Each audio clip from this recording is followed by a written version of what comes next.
Let's go to Dunedin now and the Albatross colony at Taiaroa Head.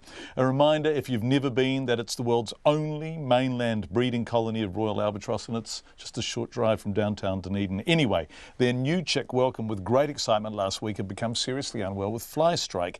Human intervention was required, and with an update on the patient's condition, here's DOC's Threatened Species Ambassador, Nicola Toki.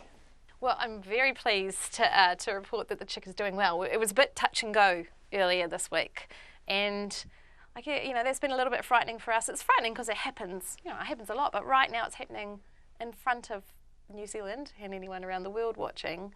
But in my mind, that's okay, because nature's hard. Some of the stuff we deal with is hard. So the chick got fly strike, was probably only a few days old. That means that it's been infested with maggots. We all know fly strike from sheep, right? Absolutely. Yep. Yeah. Any farmer will know the trouble you're in when you get fly strike. Our rangers got to it really quickly. They removed the maggots, they cleaned it up, they took it into intensive care.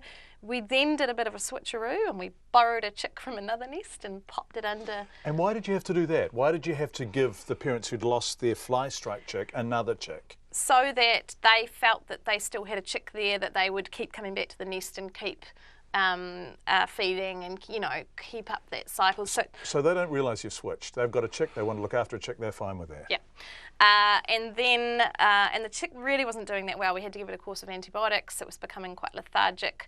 I'm in pretty constant contact with the ranger down there, and he said to me, I'm not really sure how this is going to go. And then on, I think, Wednesday morning, he went in expecting the worst and saw a very happy, perky kind of chick that he fed, and it filled him up with food and it wanted more. And then when you were sort of out of the clear, then out of the woods. Yeah. Okay, so the chick will go back to mum and dad? Tomorrow. Yay! Yeah, yay! And of course all of this is happening on camera. That's right, and everybody's holding their breath, and it's I guess one of the risks, if you like, about putting a window into our work is that sometimes it does go wrong. But again, I'm okay with that because, and you've got I guess people are watching around the country like, come on, nature is hard, and the work that we do does deal sometimes with bad outcomes because there are a lot of threats out there. Hot summers mean lots of flies, which means that they can infest on our chicks. We've got predators out there. Last year we had people contacting us because they'd seen a cat in the colony, so immediately, and that was at night, seen a cat walk past the Royal Cam, and people everywhere, at any time you log on to Royal Cam at the moment, there's about 120 people watching it at least.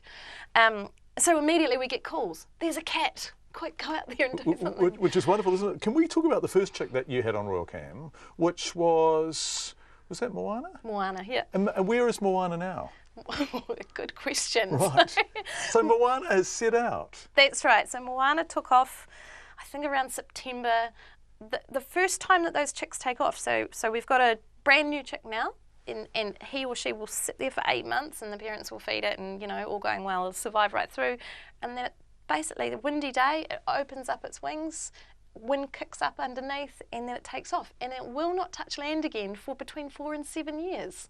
So every time someone tells me that, I find it moving. I find it metaphysically moving.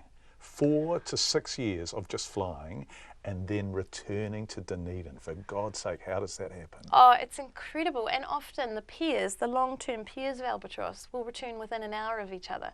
How do they know? They've been out at sea in this instance for a couple of years, and then they come back and, oh, hey, John. Oh, hey, Nick. How's it going? There we are. How have you been? Yeah. So, hold on, I'm going to ask you a dumb question. How old are you?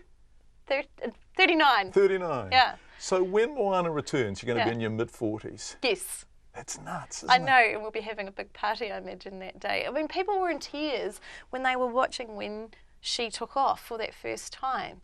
And I think that's something that's really surprised us at DOC, is that this webcam, bearing in mind we're old school public servants, it was something new, it's a little bit risky because stuff might not work. Yeah, you might get a chick with fly strike. Get a chick with fly strike. Yeah. It touched people, it grabbed people, and it's nice for me because it reminds me that actually in New Zealand we do care. We want the best for this stuff. We want to know that these things are okay. And yet there was something about the albatross that captured people in ways we could never have imagined, like, for example, Dunedin's neurosurgery team. So in Dunedin Hospital, the neurosurgeon's doing awake surgery on your brain. Yep. So, you know. Because sometimes they need to know that everything's still working, right? So Yep. they need to be connected to you as they're doing the surgery. And what are they doing with your cameras? They're playing Royal Cam so that the patients are relaxed and they've got something to focus on, perhaps not thinking about people fidgeting around in their brain.